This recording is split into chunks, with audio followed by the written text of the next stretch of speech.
এই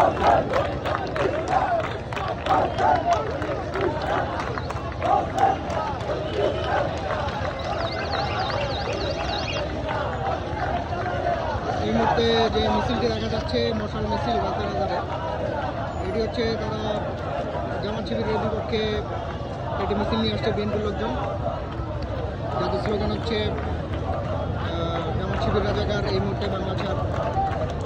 অনেককে দেখতে পাইতেছি। আমরা জানি যে এই দুটি দল একটি সাথে দল ছিল, তারা এর আগেও একসাথেই ক্ষমতায় ছিল। আমরা যেটা দেখেছি যে 2001 সালের নির্বাচনে জামাত এবং বিএনপি শরিকভাবে তারা ক্ষমতায় এসেছে। এই মুহূর্তে তাদের সবচেয়ে চিরপ্রতিদ্বন্দ্বী দল হিসেবে জামাতকে বলা চলে। বিশাল একটি মিছিল। আমি এখানে অনেকক্ষণ যাবত দাঁড়ায় আছি, কিন্তু দেখতেছি যেটা প্রায় 1 কিলোমিটারের উপরে এরিয়া নিয়ে এই মিছিলটি যাচ্ছে। অনেক বড় মিছিল। আমি প্রায় 10 মিনিটের উপরে এখানে দাঁড়াচ্ছিলাম। দেখতেছি যে আসলে বিশাল বড় মিছিল।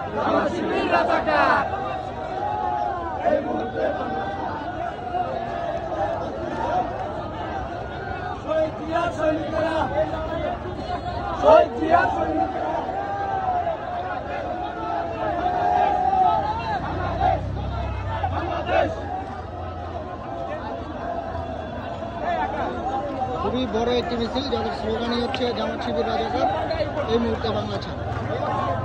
এই দুইটা দল এত সুন্দর মিলমিশ ছিল, এখন এত দুটো দল ছিল প্রতিদ্বন্দ্বী হয়ে গেল কেন, সেটা এখন প্রশ্নের বিষয়।